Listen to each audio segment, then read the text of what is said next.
देखिए, हर बंदे का अपना ओपिनियन है। मुझे लगता है कि जो हमारे टीम का कॉम्बिनेशन और जो हमारे टीम की जब ड्राफ्ट हुआ था उसके बाद हमने अपने प्लेयर्स को अपने रोल बता दिए गए थे, उस हिसाब से वो शुरू हुआ था। हाँ, कुछ मिस्टेक्स हुई होंगी डेफिनेटली, और एज ए प्लेयर या एज ए टीम आप कुछ छोटी बहुत गलतियाँ करते रहते हैं, लेकिन ऐसा कोई नहीं है कि मुश्किल पिच आएगा या आसान पिच आएगा, ऐसे कोई बात नहीं है। एज ए प्रोफेशनल आप हमेशा अच्छी जगह पे परफॉर्म करने की कोशिश करते हो, और एज ए कैप्टन आप, मेरी तो हमेशा से एक कोशिश होती है कि लीड फ्रॉम द फ्रंट हो, चाहे वो अच्छी पोजीशन हो या बुरी पोजीशन हो। मेरी कोशिश होती है कि ज़्यादातर जब भी टीम को बुरी पोजीशन हो या मुश्किल पोजीशन हो तो उधर मैं जाकर खड़ा हूँ। जी, लास्ट क्वेश्चन एहसान। इम्प्रूवमेंट की हमेशा आपको ज़रूरत रहती है। जिस तरह का मैंने टूर्नामेंट स्टार्ट किया था एज ए बॉलर, ILT20 के बाद काफ़ी मुश्किल था क्योंकि मैं इंजरी के बाद आ रहा था। ILT20 अच्छा नहीं गया था, लेकिन उसके बाद काफ़ी अच्छा स्टार्ट हुआ था। लेकिन लास्ट कपल ऑफ गेम में जो कि मैंने as a bowler momentum lose किया, लेकिन डेफिनेटली बहुत ज़्यादा इम्प्रूवमेंट की ज़रूरत है और मैं कोशिश भी कर रहा हूँ। और मुझे लगता है कि जो प्रोसेस है वो काफ़ी अच्छा है, और होपफुली वर्ल्ड कप से पहले मैं वो जिस तरह हमारा पूरा पाकिस्तान चाहता है कि मैं एज ए बॉलर मैचेस जिताऊँ, डेफिनेटली इंशाल्लाह मैं पाकिस्तान को मैचेस जिताऊँ।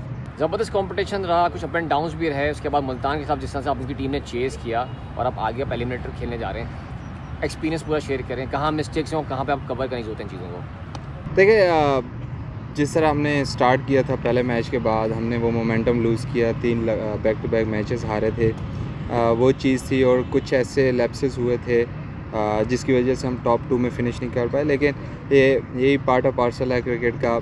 ऐसे बड़े टूर्नामेंट में आप छोटी छोटी गलतियां नहीं कर सकते, लेकिन जिस तरह के लास्ट 2-3 मैचेस में हमने मोमेंटम पकड़ा, T20 टूर्नामेंट में आपको मोमेंटम की ज़रूरत होती है, और मुझे लगता है कि जो अच्छे टाइम में जो हमने एज ए टीम मोमेंटम पकड़ा, उससे काफ़ी चीज़ें हमें पॉजिटिव साइन।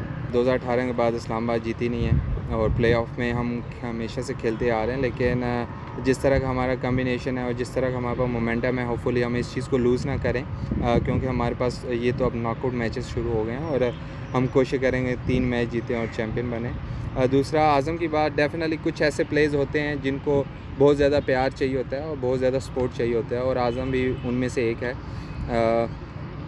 इस्लामाबाद हमने हमेशा ऐसे, क्योंकि वो एक मैच विनर है, और मैच विनर्स को आपको उसकी मैनेजमेंट में बहुत ज़्यादा अहम किरदार होता है, क्योंकि ऐसे प्लेयर्स को आप बहुत ज़्यादा प्यार देना पड़ता है और बहुत ज़्यादा रिस्पेक्ट देनी पड़ती है, और इस्लामाबाद यूनाइटेड हमेशा से उसको देता है, और उसने हमारे लिए परफॉर्म भी किया। और डेफिनेटली कंसिस्टेंट उस तरह नहीं है, लेकिन बहुत सारे जिस नंबर पे वो बैटिंग करता है उस नंबर पे कंसिस्टेंट होना भी बहुत मुश्किल है, क्योंकि कभी क्या सिचुएशन मिलती है, कभी क्या, तो उस नंबर पे कंसिस्टेंट होना बहुत मुश्किल है। लेकिन जितना वो जिस तरह परफॉर्मेंस करता आ रहा है, वो इस्लामाबाद के लिए हमेशा से वो एक हमारे लिए बहुत ज़्यादा पॉजिटिव साइन होता है, क्योंकि जैसी मर्जी सिचुएशन उसको मिले और हमें पूरा यकीन होता है कि आज हमें मैच जिताएगी। देखिए, बॉलिंग में टेक्निकल कुछ इश्यूज़ थे जिसको फिगर आउट कर लिया गया है, और उस पर काम कर रहे हैं। और देखिए, PSL में आपके पास इतना टाइम नहीं होता कि आप जो आपकी बेसिक्स है उसको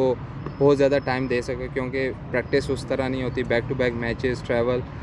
लेकिन ILT20 और जब मैं रिहैब कर रहा था उस टाइम मुझे काफ़ी टाइम मिला था, जिसकी वजह से बेहतर हुआ हूँ। जिस तरह के एशिया कप या वर्ल्ड कप्स की निस्बत आप देखेंगे चीज़ें इम्प्रूव हो रही हैं, इसका मतलब ये अच्छा साइन है कि जो प्रोसेस हम कर रहे हैं वो अच्छा है, और अगर उसी प्रोसेस को कंटिन्यू किया जाएगा तो और ज़्यादा इंशाल्लाह पॉजिटिव रिज़ल्ट है। जिस तरह का इब्रार है या वो उस्मान नया लड़का आया, तो चीज़ें इब्रार का तो हमें पता था कि जिस तरह का वो है, हमेशा से टेस्ट मैच में जिस तरह उसने परफॉर्म किया है, एक मिस्ट्री स्पिनर है, और T20 या PSL में बहुत अच्छा कर रहा है। ये अच्छा साइन है पाकिस्तान के लिए कि इतने ज़्यादा स्पिनर्स आ रहे हैं। दूसरा, हमें थोड़ा प्लेयर्स को थोड़ी सपोर्ट भी, अब जिस तरह के इब्रार है या उस्मान है वो नए आए हैं, कभी कभार ऐसे होता है कि हम बहुत ज़्यादा हाइप क्रिएट कर देते हैं, जिसकी वजह से हम 1-2 परफॉर्मेंस के बाद उनको बहुत ज़्यादा डिग्रेड भी कर देते हैं। तो वो चीज़ हमें थोड़ा सा कंसिस्टेंट होना पड़ेगा किसी भी प्लेयर्स को, चाहे वो इब्रार हो, चाहे जो भी स्पिनर हो, चाहे कोई भी बैट्समैन हो, हर प्लेयर को वो कंसिस्टेंट रन और कंसिस्टेंट सपोर्ट चाहिए होती है। मुझे लगता है कि हम लोग बहुत जल्दी चीज़ों को